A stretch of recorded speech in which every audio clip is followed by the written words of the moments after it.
I think the advice I would give is, first off, to just listen when women or people who are gender minorities, just listen to them, listen to their experiences, and if they tell you that they're upset or they don't feel safe, listen to them. You know, you don't have to get defensive, you don't have to argue. Today's episode is an important conversation about some issues that we all should be thinking about.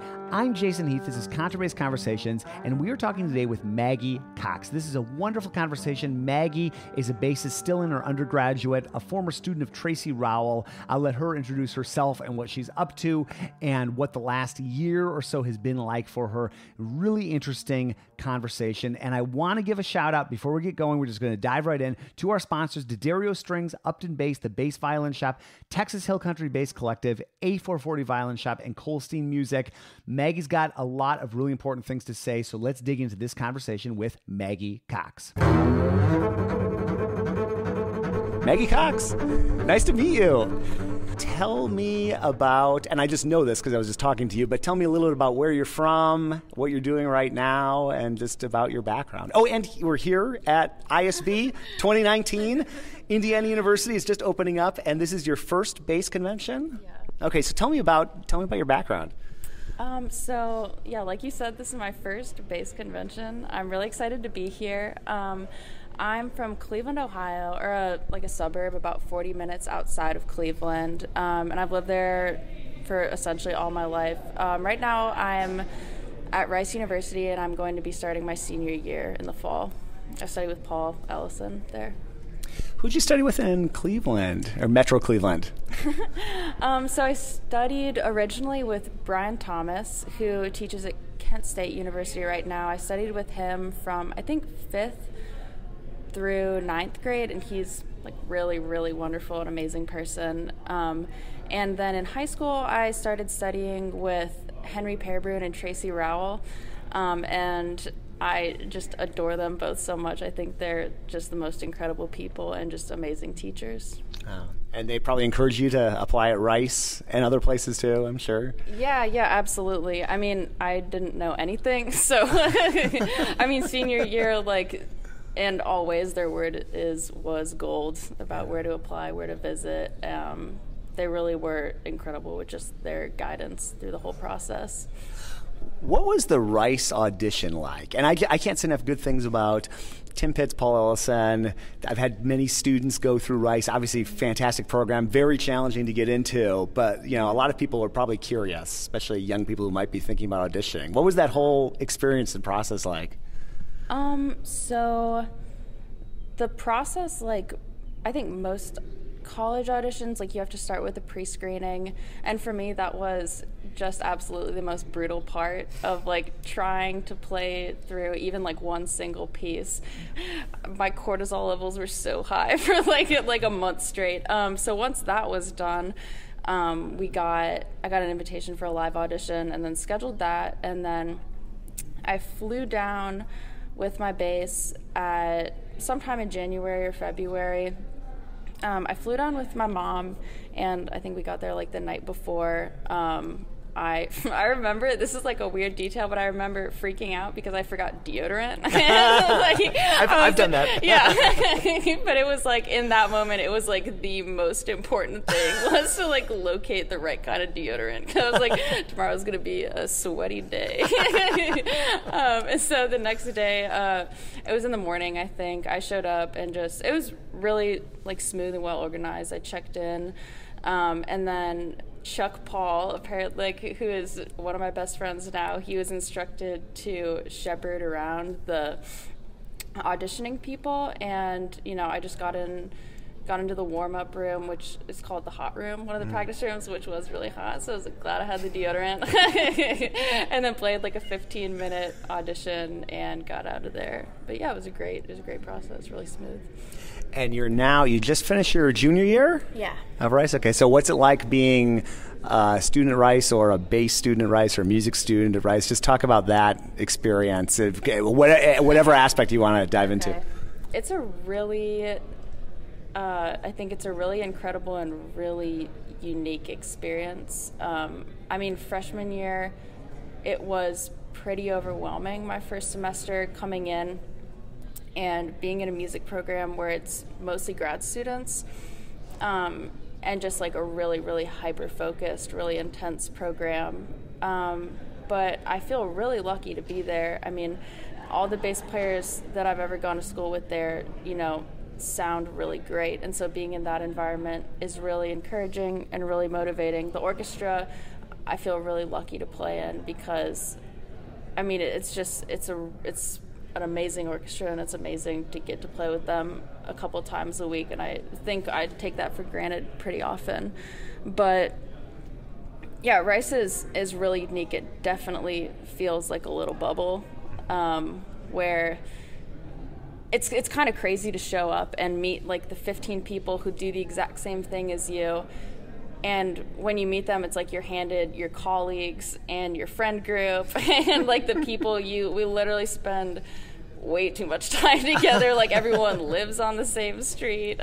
So it's a really, really unique little bubble. I remember coming home after the first semester of freshman year and talking to some of my friends who had just finished their first semester of like normal state school, and just realizing like, wow, this is a crazy, crazy experience. But it's really cool. The Rice University, the other undergrads are really incredible too. Like the people not doing music, they're all really, really brilliant people. And I'm actually doing a minor as well as a bass major. What's your minor?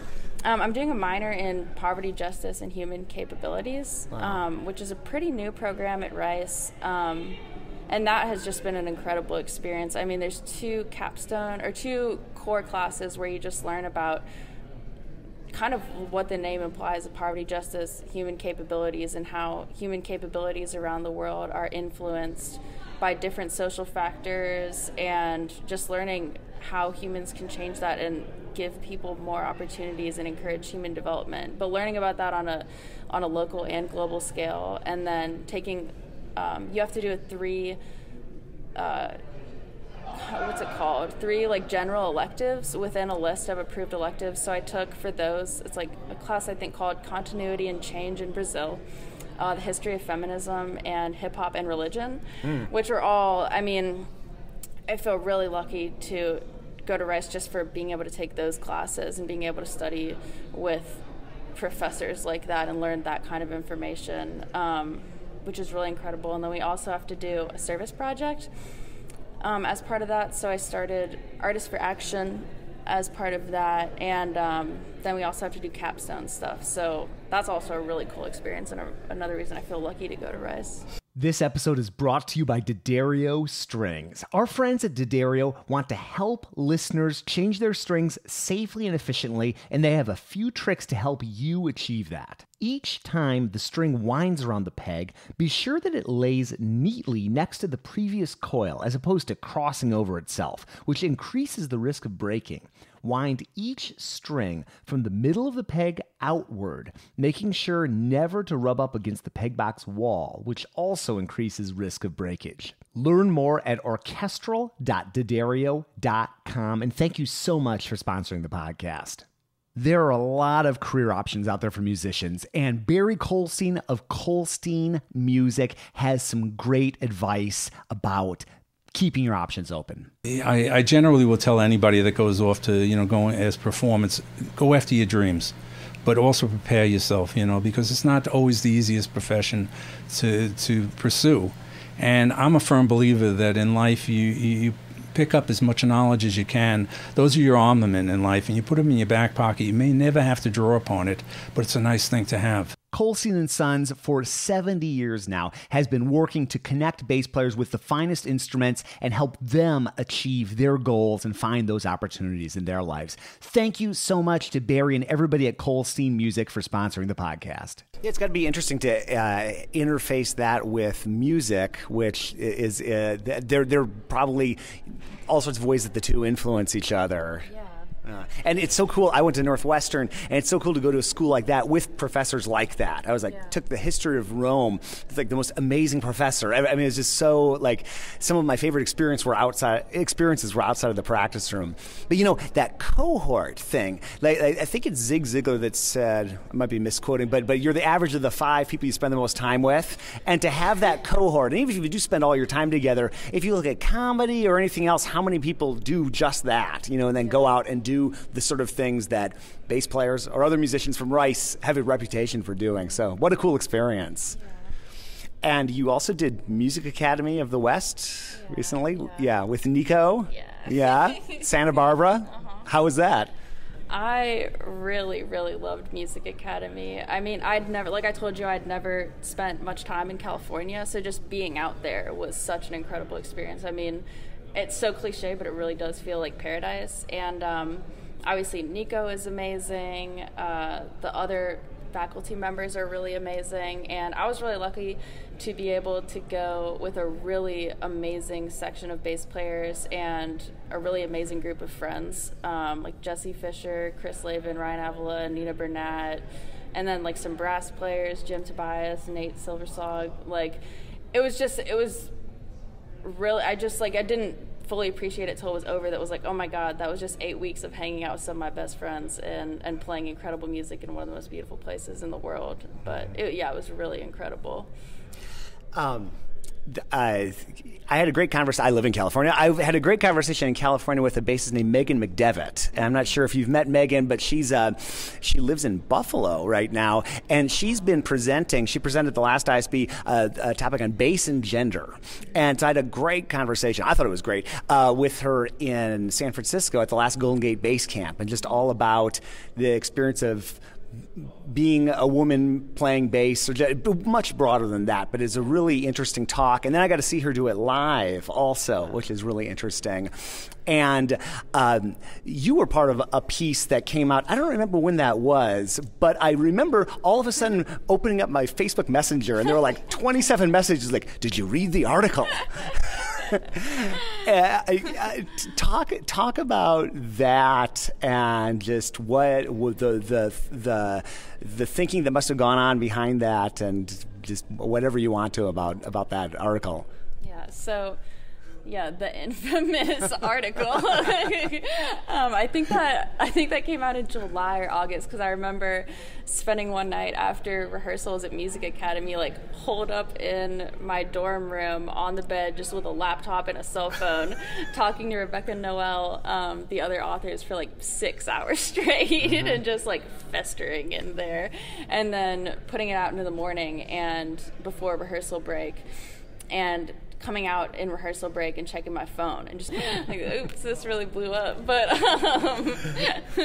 the article, it actually, so I had individually been trying to write something similar, but kind of throughout my sophomore year at Rice, because I was starting to realize some of the things we addressed in the article, like just some like gender-related issues, and I was struggling with them and trying to figure out how to express them, because I think it's something obviously that we need to talk about. And so I'd been trying to put something together that year, but was having a really hard time articulating how I was feeling.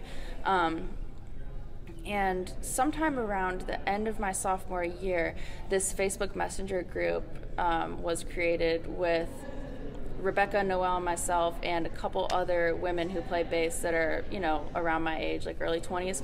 And it kept growing until there was probably 30 young women in the group.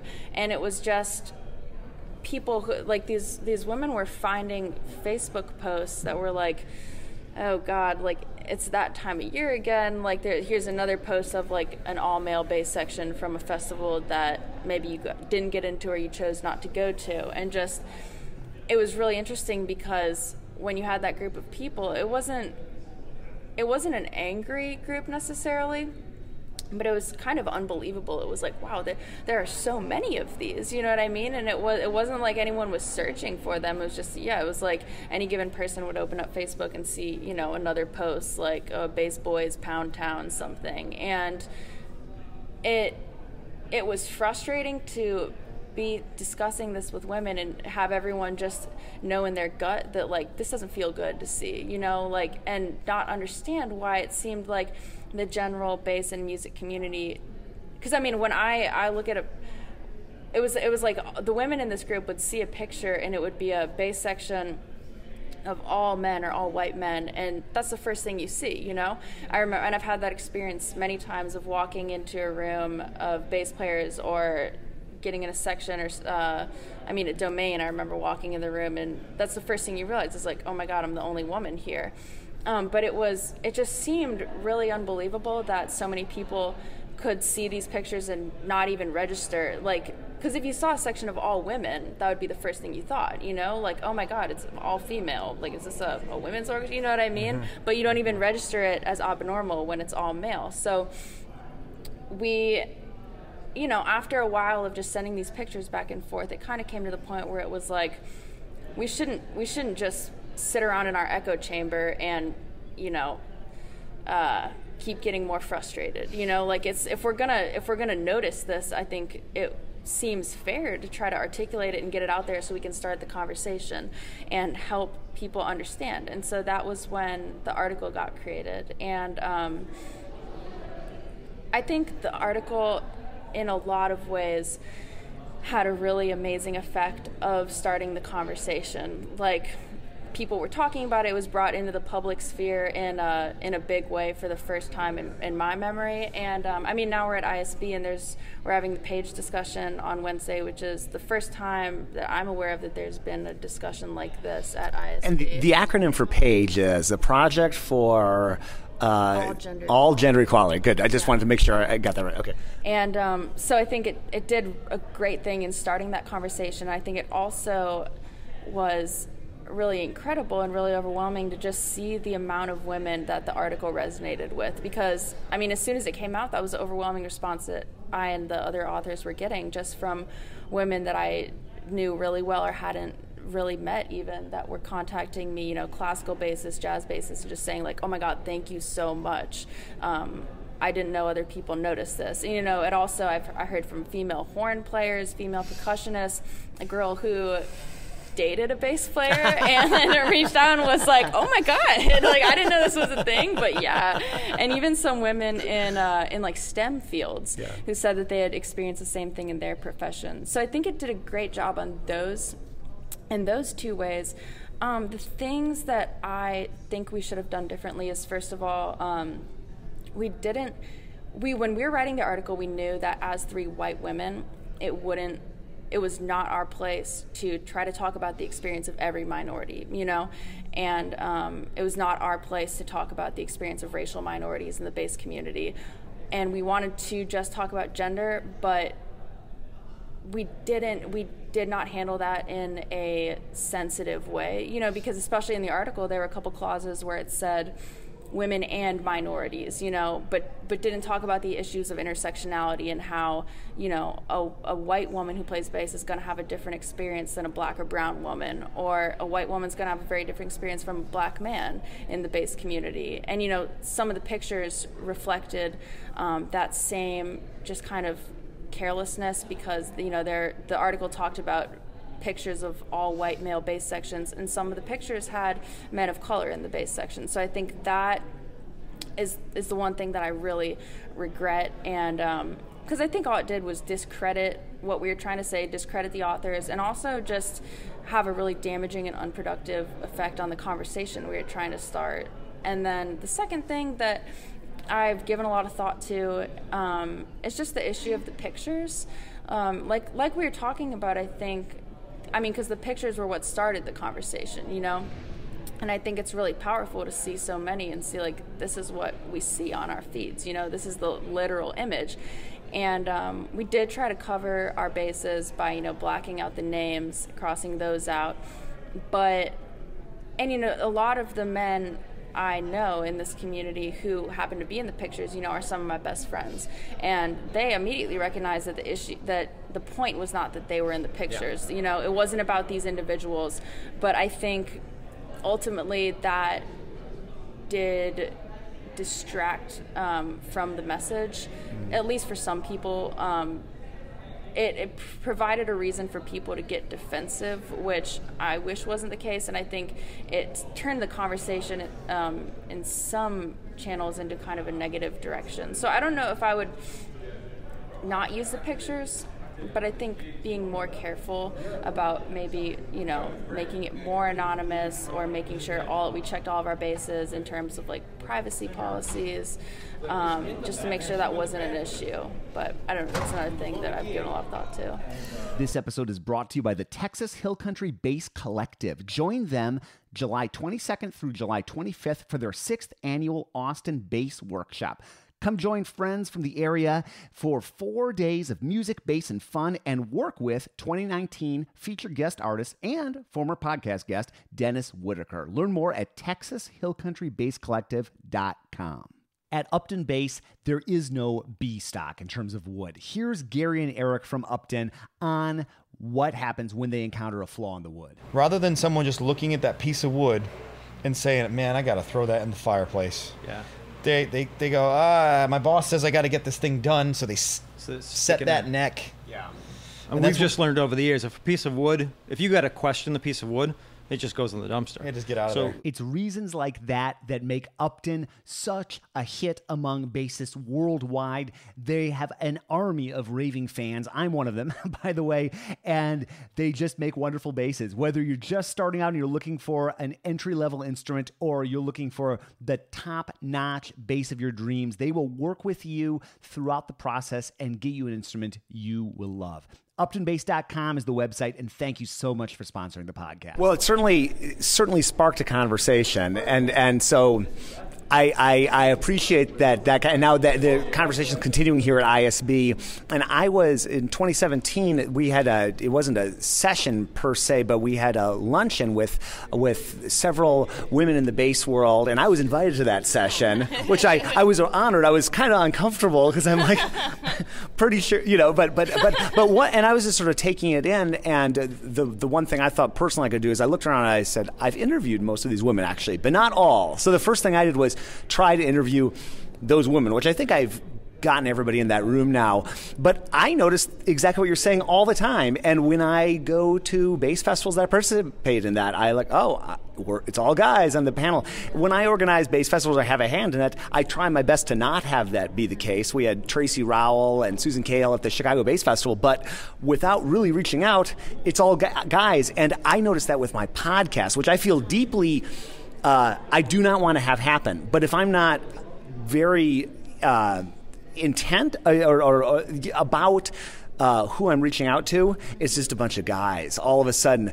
And I wonder so often why that is. Because every time I chat with a new female guest, someone I haven't had on, I think this person is completely interesting and amazing as all the other guests. But I've wondered a lot, and I don't know if it's that maybe do the guys in the bass world just invite themselves more, or do I get more recommendations of male bass players just because, kind of like we were talking about off mic, for a long time it was mostly male dominated, though not exclusively, but now you're getting more and more females, but maybe the older generation still is male. So I think about that a lot. That really, what you highlight in that article, I have noticed, I think anybody listening to this has probably noticed. So I think it's a good discussion. I think it's great that you got it started. It's tough to know what to do in a situation like that. So what's happening here at ISB in terms of this page project? Talk about what that's going to be. If someone's going to be, what's that? Because I know there's a survey and all sorts of things. So the page discussion on Wednesday, like you said earlier, it stands for the Project for All Gender Equality.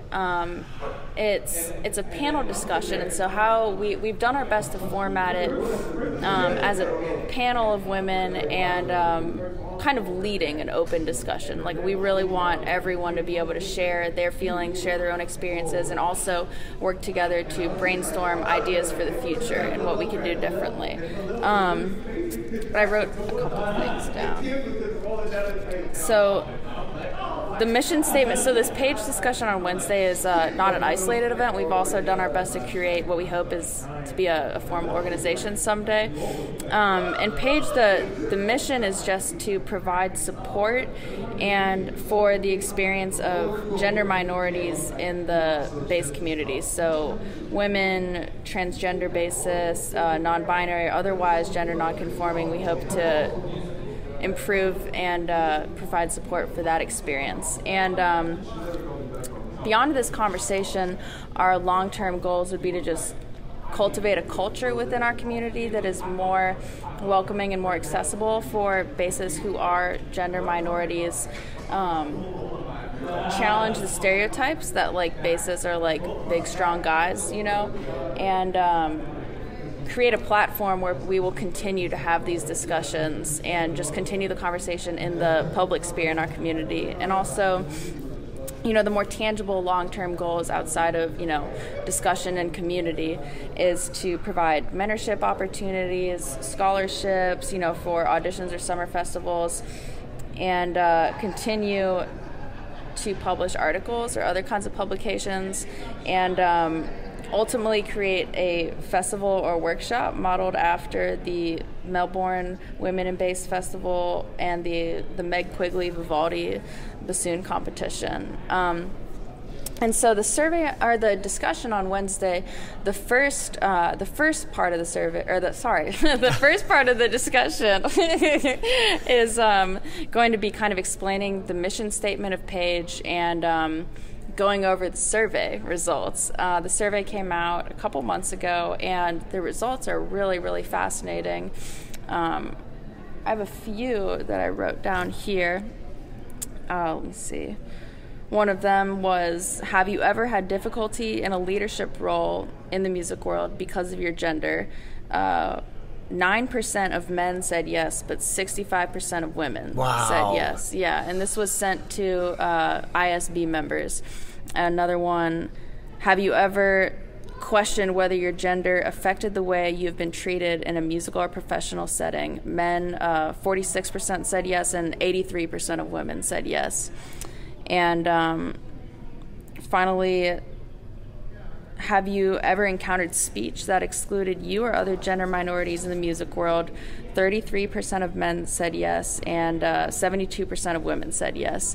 So, I mean, the numbers are not surprising, but they are really fascinating, and I think it's really an amazing opportunity to have quantifiable information to use to have this conversation, because I think for a lot of people, I think especially men who are maybe skeptical or just haven't had this conversation much or haven't had much exposure to women in the bass community, I think seeing numbers and seeing just data will be a really powerful thing. So we want to discuss those results and give women and gender minorities the experience or the opportunity to share their own experiences. And then the second half of the discussion will be focused on sharing some ideas for change in the future that we have come up with, and also discussing and brainstorming within the group other suggestions for what we could do differently in the future. And these will be discussed in three ways. What can gatekeepers or people who have power and influence, what can they do?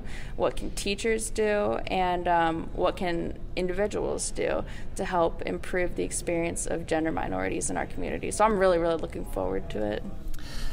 Yeah, I think back to my experiences in college, and some years 100% male, certainly almost, I look back to when I've taught at several universities, largely male-based sections, and a bunch of 19 to 20-year-old guys. There's a sort of culture that can happen. Megan and I talked about this, that just makes you feel, and it's similar. I live in San Francisco, tech culture. There are a lot of similar things going on at these companies, Uber, Facebook, all sorts of just, even if it's not a policy thing or it's not an intentional thing, it's just making people not feel welcome, and what and answer this however you want. It's a broad one, but what would you say to a young guy or any guy listening to this right now who's at university, maybe probably likely in their mostly male-based section or in their section, what advice, just from your perspective, might you want to offer? So I think, first of all, I think one of the reasons it's sometimes difficult to have this conversation is because I think guys or men tend to get defensive when this comes up. And I think that doesn't need to happen, because I think most guys in this community are well-intentioned, and the vast majority of men I've met who play bass are really great people and really good guys. And like, I think there are very, very few people in this community who want to make women uncomfortable, or even there's very few that are okay with making people feel uncomfortable. But it doesn't really matter what your intent is, it matters what your action is or what the result is. And I think the first thing that everyone can do is just recognize that this is a problem, and it's a problem that we all participate in, you know? And it doesn't mean that you're a bad guy if you're a man and you play bass, but it's just like the first thing we can do is just address it as something that's going on, and by talking about it, we can make it a lot better. So I think the advice I would give is, first off, to just listen when women or people who are gender minorities, just listen to them, listen to their experiences, and if they tell you that they're upset or they don't feel safe, listen to them. You know, you don't have to get defensive, you don't have to argue. I mean, I think that is huge. Listen, and then educate yourself. You know, there's a lot of resources out there for understanding what's going on, and it's not bass exclusive. You know, like, the bass community is a reflection of our society as a whole and of the larger culture. It's just magnified because it's a community right now that's so dominated by men. So there are so many great resources out there for understanding kind of the buzzwords that go around, like, you know, toxic masculinity, intersectional feminism, and there's so many resources. So it's pretty easy to go online and go, and, you know, we have a list of additional resources that will be at our page panel and also online, but some really incredible books. Men Explain Things to Me, Lean In, We Should All Be Feminists, websites like Everyday Feminism, and especially with all the access we have now to Instagram, Twitter, the internet, there's really no excuse for not understanding what's going on. So listen to women, educate yourself, and then speak up, you know, because once you know what's going on and once you can recognize behaviors or language that might make people feel unsafe or might perpetuate a toxic culture, don't wait for a woman to tell you what to do. You know, don't wait for someone to say, like, I wish you had said something. You know, just I think it's really powerful for men to use their voice and their privilege as a man to advocate for women and other gender minorities. So speak up, you know, like, tell someone if their language is hurtful or makes people feel unsafe.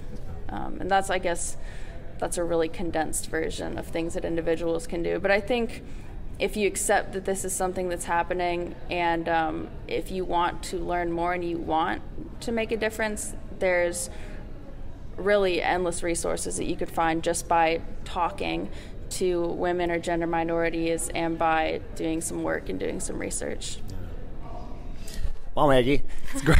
It's great. Thank you for chatting. This is hopefully the first of many. Can't wait to see what the next few years hold for you. And yeah, we got to do this again.